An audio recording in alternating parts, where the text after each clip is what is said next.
የማቴዎስ ወንጌል ምዕራፍ 6 ቁጥር 16 እስከ 25።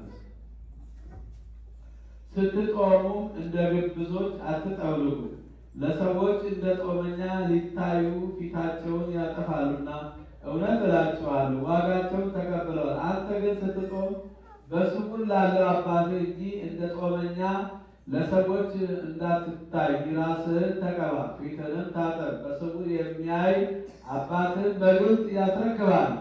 ብልና ዝገት በሚያጠፉት ሌቦች ቆፍረው በሚሰርቁት ዘንድ ለእናንተ በምድር ላይ መዝገብ አትሰብስቡ። ነገር ግን ብልን ዝገትን በማያጠፋው ሌቦች ቆፍረው በማይሰርቁት ዘንድ ለእናንተ በሰማይ መዝገብ ሰብስቡ። መዝገብህ ባለበት ልብህ ደግሞ በዛ ይሆናልና።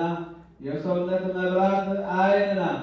ዓይንህ እንግዲህ ጤናማ ብትሆን ሰውነትህ ሁሉ ብሩህ ይሆናል። ዓይንህ ግን ታማሚ ብትሆን ሰውነትህ ሁሉ የጨለመ ይሆናል። እንግዲህ በአንተ ያለው ብርሃን ጨለማ ከሆነ ጨለማውስ እንዴት ይበረታ?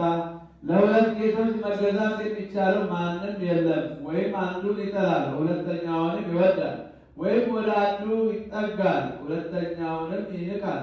ለእግዚአብሔርና ለገንዘብ መገዛት አትችሉም። ሰማይና ምድር ያልፋል፣ ቃሌ ግን አያልፍም አለ ጌታ ለደቀ መዛሙርቱ።